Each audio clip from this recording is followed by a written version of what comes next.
जय हिंद दोस्तों, मेरे यूट्यूब चैनल पर आप लोगों का स्वागत है। आज हम जीव विज्ञान से संबंधित बहुत ही महत्वपूर्ण प्रश्नों को लेकर आया हूँ जो एनसीईआरटी से संबंधित है। ये क्वेश्चन जो है वैसे प्रतियोगिता परीक्षाओं के लिए है जो केंद्र सरकार द्वारा आयोजित होती है। जैसे आपके बड़े बड़े एग्जाम्स हो गए यूपीएससी, आईएएस, पीसीएस, एसआई। आप जितने भी बड़े रैंक के ऊंचे रैंक के एग्ज़ाम देंगे, ये जो है कि उन सारे एग्ज़ामों में उनसे जो है कि रिलेटेड प्रश्न रहेगा। हम जो है कि सारे साइंस विषय के चैप्टर वाइज एनसीईआरटी के सॉल्यूशन क्वेश्चनों को लेकर आएंगे। मैं जो है कि आप लोगों से पहले ही कह चुका था कि हम जितने सारे साइंस आपको कवर कराएंगे, सारे एनसीईआरटी सॉल्यूशन रहेगा हमारा। ये जो है कि सब क्लास लेवल क्वेश्चन है।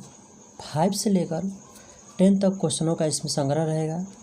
हम सारे क्वेश्चनों को एकत्रित कर लिए हैं, पार्ट वाइज या लेसन वाइज करके हम सारे क्वेश्चनों को डिटेल से आप लोगों को समझाने का कोशिश करेंगे।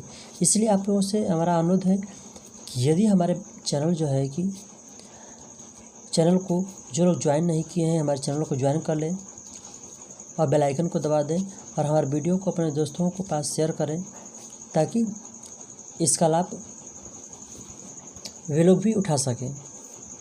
ठीक है, तो आज जो है जीव विज्ञान का पहला चैप्टर है सजीव एवं निर्जीव, जो सभी प्रतियोगिता परीक्षाओं के लिए इसमें विस्तृत रूप से अध्ययन किया गया है।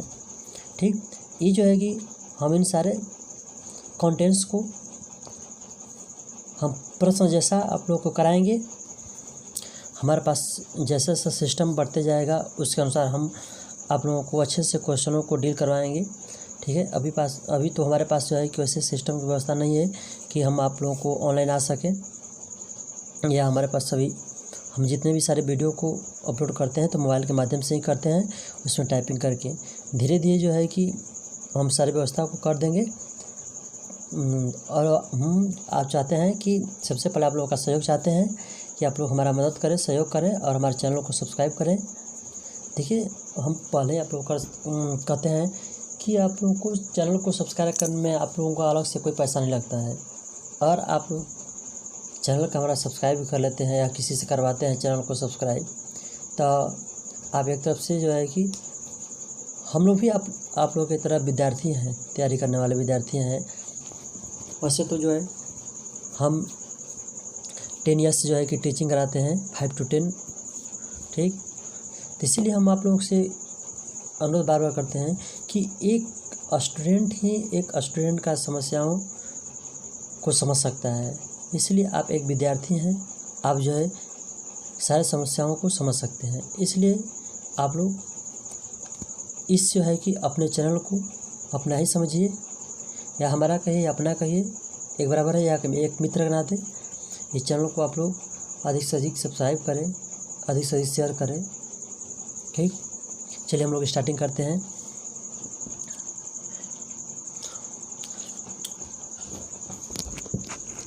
पहला क्वेश्चन है कि जीव विज्ञान किससे कहते हैं। सिंपल रूप से हम लोग अपने माध्यम से हम लोग याद कर जाएंगे। ठीक, जीव विज्ञान में मतलब होता है कि जिसमें जीवधारियों का अध्ययन किया जाता है। ठीक, जीव प्राणी की जितने जीव जंतु होते हैं उसका अध्ययन किया जाता है, उसे क्या कहते हैं, हम लोग जीव विज्ञान कहते हैं। ठीक, आप लोग अपने भाषा में याद करिएगा कि जीव विज्ञान किससे कहते हैं। क्योंकि जीव विज्ञान विज्ञान की वह शाखा है जिसके अंतर्गत जीवधारियों के बारे में अध्ययन किया जाता है, उसे क्या कहते हैं, उसे जो है कि जीव विज्ञान कहा जाता है। ठीक, उसके बाद है कि एक नोट है यहाँ पे कि आपसे पूछ दिया जाएगा कि जीव विज्ञान का, यहाँ पे दिया गया नोट है एक। ठीक, जीव विज्ञान का पिता किससे कहा जाता है, आप लोग याद रखिएगा, जीव विज्ञान का पिता अरस्तु कहा जाता है। ठीक है, तो यहाँ पे एक वर्ड आया है, आपको लिखा गया है कि जीव विज्ञान को, ठीक, कि जीव विज्ञान को अंग्रेजी में बायोलॉजी कहा जाता है। ठीक है, ये लोग तो जो सारे लोग जानते हैं कि जीव विज्ञान को अंग्रेजी में क्या कहा जाता है, बायोलॉजी कहा जाता है, जो दो शब्दों से मिलकर बने होते हैं, बायोस और लोगोस से बना हुआ है। ठीक, बायोस का अर्थ होता है, देखिए यहाँ पे दिया गया है कि बायोस, इसका BIOS, बायोस का अर्थ होता है लाइफ अर्थात जीवन। ठीक, और लोगोस का अर्थ होता है स्टडी करना, अध्ययन करना।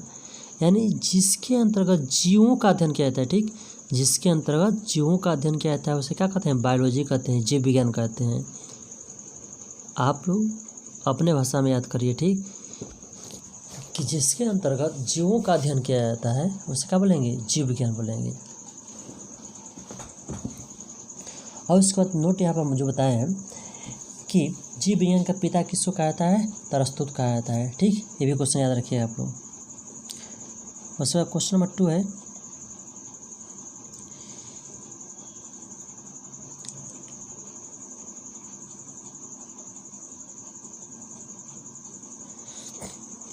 कि जीव विज्ञान को, ठीक, जीव विज्ञान को कितने भाग होते हैं?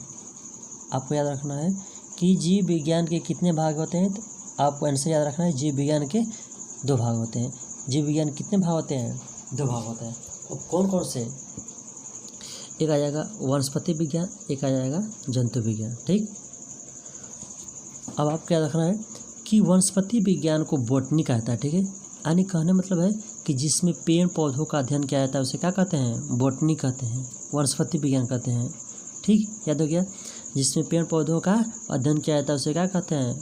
वनस्पति विज्ञान, ठीक। और जिसमें जंतुओं का, जीव प्राणी का अध्ययन किया जाता है उसे जूलॉजी कहते हैं, अर्थात जंतु विज्ञान कहते हैं या प्राणी विज्ञान, ठीक है, याद हो गया। उसके बाद नेक्स्ट क्वेश्चन पूछते हैं हम लोग। तीसरा नंबर है कि वनस्पति विज्ञान किसे कहते हैं, ठीक। तो यहाँ पर अभी समझाया कि जिसके अंतर्गत पेड़ पौधों का अध्ययन किया जाता है उसे वनस्पति विज्ञान कहते हैं। जैसे अब आम, सेब, संतरा, लीची, बेर, चना, फसल जितना हो जाएगा सारा सब कुछ हो जाएगा, ठीक है। और उसके बाद नेक्स्ट है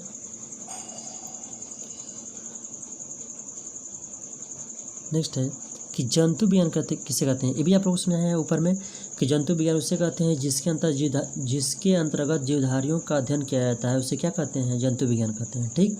जैसे में आ जाएगा मेढक, मनुष्य, केंचुआ, भैंस, गाय, बाघ, सियार, सर्प इत्यादि, ठीक। तो क्या देखिए यहाँ पर सब दिया गया है कि मेढक हो गया, मनुष्य हो गया, केंचुआ हो गया, सर्प हो गया इत्यादि। उसके बाद नेक्स्ट है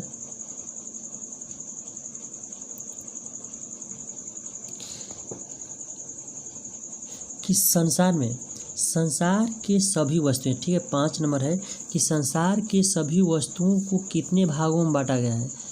कि संसार में जितनी सारी वस्तुएं हैं उनको जो है कि 2 कैटेगरी में बांटा गया है, ठीक है, यानी 2 पार्ट में उनको डिवाइड किया गया है। कि पहला हो जाएगा सजीव, उसके बाद सेकंड हो जाएगा निर्जीव, living things and non living, ठीक है। लिविंग थिंग मतलब होता है कि सजीव, जिसमें जीव पाया जाता है, ठीक है, जिसमें जीव होता है उसे सजीव कहेंगे और जिसमें जीव नहीं होता है उसे निर्जीव कहेंगे, ठीक। याद रखिएगा संसार के सभी वस्तुओं को 2 भागों में बांटा गया है, ठीक, living things, non living thing. Living thing यानी सजीव उससे कहते हैं जिसमें जीव होता है उसे सजीव कहते हैं और जिसमें जीव नहीं होता है उसे निर्जीव कहते हैं, ठीक है।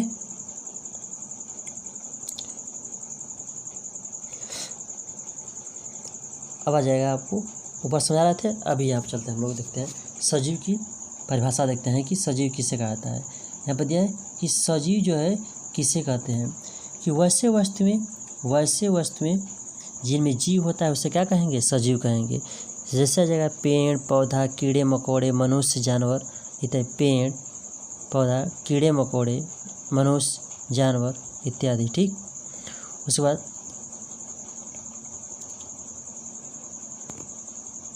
नेक्स्ट है कि निर्जीव किसे कहते हैं। तो यहाँ पे दिया है कि निर्जीव किसे कहते हैं कि वैसे वस्तुएं जिसमें जीव का कोई लक्षण नहीं पाया जाता है, ठीक। वैसे वस्तुएं जिसमें जीव का कोई लक्षण नहीं पाया जाता है उसे क्या कहेंगे? निर्जीव कहते हैं। जैसे में इसमें एग्जांपल ले लेते हैं हम लोग, टेबल, कुर्सी, लोहा, ठीक, पत्थर इत्यादि हो जाएगा। अब उसके बाद हम लोग पहुँचते हैं नेक्स्ट नंबर क्वेश्चन कि सजीव जो होता है, सजीवों में कौन कौन से लक्षण होते हैं। ठीक है, सजीव जो होता है कि उसमें कौन कौन से लक्षण होते हैं।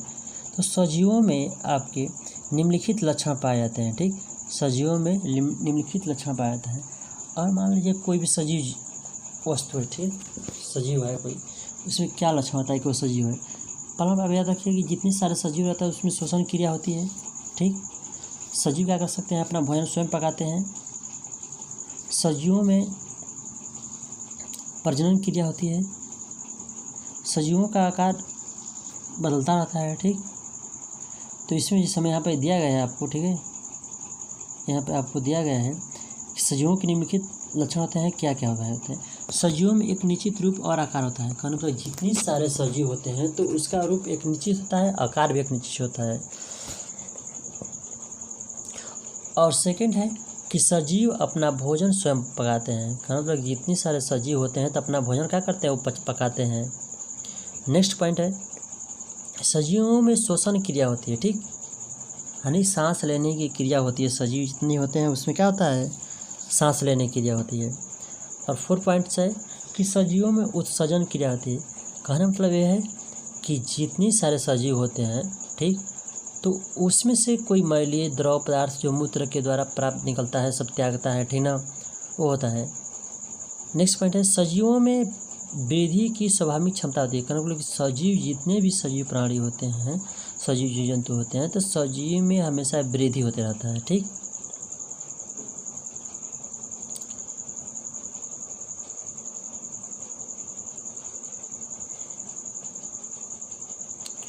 उसके बाद क्या है कि नेक्स्ट 9 नंबर है कि सजीव और निर्जीव में अंतर क्या होता है, बताइए। ठीक, यानी सजीव में निर्जीव में अंतर क्या होता है। चलिए देखते हैं हम लोग कि सजीव में निर्जीव में अंतर क्या होता है। यानी ये भी हम लोग आंसर रूप में कर सकते हैं। सजीव और निर्जीव में निम्नलिखित अंतर होता है। ठीक, पहला है कि सजीवों में वृद्धि होती है जबकि निर्जीव में कोई वृद्धि नहीं होता है। ठीक, ये तो बात सही है कि सजीव में वृद्धि होता है और निर्जीव जितनी वस्तु होती है उसमें वृद्धि नहीं होती है। अब सेकंड नंबर है कि जीवों में श्वसन की क्रिया होती है जबकि निर्जीवों में श्वसन की क्रिया नहीं होती। कहने का मतलब ये है कि जितनी भी सारे जो है कि जीव जंतु होते हैं उसमें सांस लेने की क्षमता होती है, लेकिन निर्जीव क्या कहते हैं, सांस नहीं लेते हैं। ठीक, तीसरा पॉइंट है कि सजीवों में प्रजनन किए जाते हैं। मतलब ये कहने का मतलब ये है कि जितने भी सजीव रहते हैं तो अपने जैसा जीव उत्पन्न करने की क्षमता होती है उसमें, लेकिन जस्ट शिष्ट के उल्टा हो जाएगा, निर्जीव ऐसा नहीं करते हैं। और उसके बाद 4 नंबर है कि सजीव एक स्थान से दूसरे स्थान तक चल सकते हैं। जितने भी सजीव होते हैं वे जो है एक स्थान से दूसरे स्थान तक आसानी से चल सकते हैं, जबकि निर्जीव जो है एक स्थान से दूसरे स्थान तक नहीं जा सकते हैं। उसके बाद क्वेश्चन नंबर 10 है कि पौधों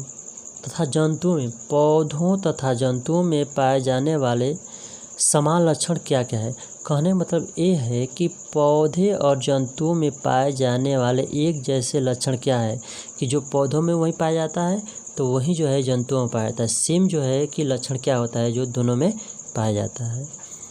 तो इसके आंसर देखते हैं हम लोग कि उसके लक्षण क्या क्या हैं। ठीक, तो उत्तर में है पहला कि पौधों तथा जंतु दोनों में वृद्धि होता है। कहने का मतलब यह है अगर पौधा में वृद्धि होता है तो जंतु में भी वृद्धि होता है, इस दोनों में वृद्धि होता है। दूसरा नंबर है कि पौधे तथा जंतु दोनों का शरीर कोशिकाओं बना होता है। पौधा का भी शरीर जो है कि कोशिकाओं बना होता है और जो है जंतुओं का भी शरीर कोशिकाओं बना होता है। अब तीसरा पॉइंट है कि पौधे तथा जंतु दोनों में श्वसन क्रिया होती है। कहने का मतलब ये है कि पौधा में भी सांस लेने की क्रिया होती है, तो वही बात जो है कि जंतु में भी होती है सांस लेने की क्रिया। दोस्तों, हम आप लोगों से बार बार रिक्वेस्ट करते हैं कि प्लीज़ हमारे जो है कि इस वीडियो को अधिक से अधिक शेयर करें, ताकि जो है कि आप लोग के सहयोग से, आप लोगों की मदद से हम जो है कि कुछ अच्छे व्यवस्थाओं को लेकर आएँ। देखिए, भारत एक ऐसा देश है जो सभी जो है कि अगर लोग चाह जाएंगे कि एक दूसरे की मदद करके यूट्यूब चैनल के माध्यम से अगर आप लोग एक दूसरे का मदद करते हैं, हेल्प करते हैं, एक लोग बताइए कि कितना लोग हैं कि खराब मूवी रहता है, गाना रहता है, तो लोग आप लोग लाइक करते हैं, शेयर करते हैं, देखते हैं आप लोग कितना। एक जो है कि एजुकेशन से संबंधित हम लोग जो है कि मेहनत करके इतना चैनल बनाते हैं, तो आप लोग ना शेयर करते हैं, ना लाइक करते हैं, कुछ नहीं करते हैं। वाह, समय कैसा आ गया है। आप लोग थोड़ा सोचिए कि जितनी ख़राब वस्तु होती है तो आप लोग उसको कितना जो है कि अच्छे से देखते हैं। लेकिन कोई भी टीचर है, कोई भी अच्छा मेहनत करके अगर यूट्यूब पर पढ़ाता है तो उतना लोग नहीं उसको देखते हैं जितना कि जो है कि गानों को सुनते हैं। तो आप लोग से यही रिक्वेस्ट करते हैं कि हमारे वीडियो को अधिक से ही शेयर करें, लाइक करें, ताकि हम लोग कुछ अच्छे तरीके से न्यू कुछ कर सकें। हम पहले भी वीडियो बना चुके हैं, उसमें बोल सके हैं कि हमारा चैनल जो है कि गरीबों के लिए हम अपना चैनल बनाते हैं, ताकि जो है कि हमें जो है कि इस चैनल से जो अर्निंग होगा, हम जिस चैनल से पैसे एकत्रित करेंगे तो सारे जो है कि गरीबों को हम प्रोवाइड करेंगे। हम जो है कि हमेशा सोचते हैं कि हम गरीबों के लिए मददगार रहेंगे और मदद करते रहेंगे। ये मत समझिएगा कि सर वीडियो बना रहे हैं तो अपने कमाने के चक्कर में, नहीं, हम कभी नहीं सोचते हैं। पढ़ाते भी हैं, जो हमको पैसा मिलता है वो उसको हम रख लेते हैं। एक गरीब की समस्याओं को समझ सकता है, अन्यथा सेकंड पर्सन समझने वाला नहीं है। इसीलिए जिन भाई लोग हमारे वीडियो को और देखते होंगे तो उन लोगों से बार बार हम रिक्वेस्ट करते हैं कि हमारे वीडियो को अधिक से अधिक शेयर करें, ताकि इसके माध्यम से हम बहुत सारे लोगों की मदद कर सकें। ठीक है, तो यही कहा गया है कि पौधों और जंतुओं में श्वसन क्रिया होती है, यानी सांस लेने की दोनों में क्षमता होती है। अब 4 नंबर में है कि दोनों में वंश वृद्धि होती है। कहना मतलब कि पौधा जैसा पौधा उत्पन्न कर देता है, और जंतु है तो अपने जैसा जंतु उत्पन्न कर देता है, मनुष्य है तो मनुष्य अपने जैसा जीव जंतु उत्पन्न करता है। सारे लोग जो है कि अपने जो है कि जैसे जीव उत्पन्न करने की क्षमता रखते हैं। अब ये आपका है 11 नंबर है। 11 नंबर क्या है कि पौधे और जंतुओं में अंतर होता है। ठीक, यानी पौधे और जंतु में क्या अंतर होता है, चलिए हम लोग देखते हैं कि पौधों और उत्तर हो जाएगा, पौधों और जंतुओं में निम्नलिखित अंतर होता है। पौधों में स्थान परिवर्तन की, पहला नंबर है, पौधों में स्थान परिवर्तन की क्षमता नहीं होती है, जबकि जंतुओं में स्थान परिवर्तन की क्षमता होती है। दूसरा नंबर है, पौधा अपना भोजन स्वयं तैयार करते हैं, जबकि जंतु अपना भोजन नहीं तैयार करते हैं स्वयं। जंतु क्या करते हैं कि अपने भोजन के लिए अन्य जो है कि थिंग्स पर डिपेंड रहते हैं, लेकिन पौधा सूर्य के प्रकाश पर डिपेंड रहते हैं, वे स्वयं अपना एक जगह रहते हैं लेकिन अपना भोजन कर लेते हैं। ठीक, तीसरा नंबर है कि पौधों को स्वपोषी कहा जाता है। कहने मतलब स्वपोषी मतलब होता है कि जो स्वयं अपने भोजन का निर्माण करते हैं उसे क्या कहेंगे, स्वपोषी कहेंगे। जबकि जंतु विषमपोषी होते हैं। जंतु क्या कहा जाता है, विषमपोषी, यानी जंतु अपना भोजन स्वयं निर्माण नहीं करते हैं। चौथा नंबर है कि पौधों का शरीर शाखित होता है। कहने मतलब यह है कि जितनी सारे पौधा होता है तो उसमें ब्रांच निकली होती है, शाखाएं निकली होती है। ठीक है, जबकि जंतुओं का शरीर शाखित नहीं होता है। कहने मतलब कि जितने जीव जंतु होते हैं, ये थोड़ा ना है कि 10वां हाथ होता है, 20वां हाथ निकला आता है, एक तरफ से निकला रहता है, नहीं, ऐसा सिस्टम नहीं होता है। 5 नंबर है कि पौधों में प्रकाश संश्लेषण क्रिया होती है, जबकि जंतुओं में नहीं। कहने मतलब है कि जितने भी वनस्पति हैं उसमें जो है कि कहता है प्रकाश संश्लेषण क्रिया होती है, और जंतुओं में ऐसा सिस्टम नहीं होता है। ठीक, और मैं अब जो है कि नेक्स्ट वीडियो में नेक्स्ट लेसन को लेकर आएंगे, जो बहुत ही वो भी महत्वपूर्ण रहेगा। मैं वैसे जो है कि चैप्टर कराऊंगा कि जो बहुत ही वीवीआई हो और एग्ज़ाम में पूछा जाने वाला क्वेश्चन की संभावना हो। ठीक, जय हिंद, जय भारत, और हमारे वीडियो को शेयर करना न भूलिएगा।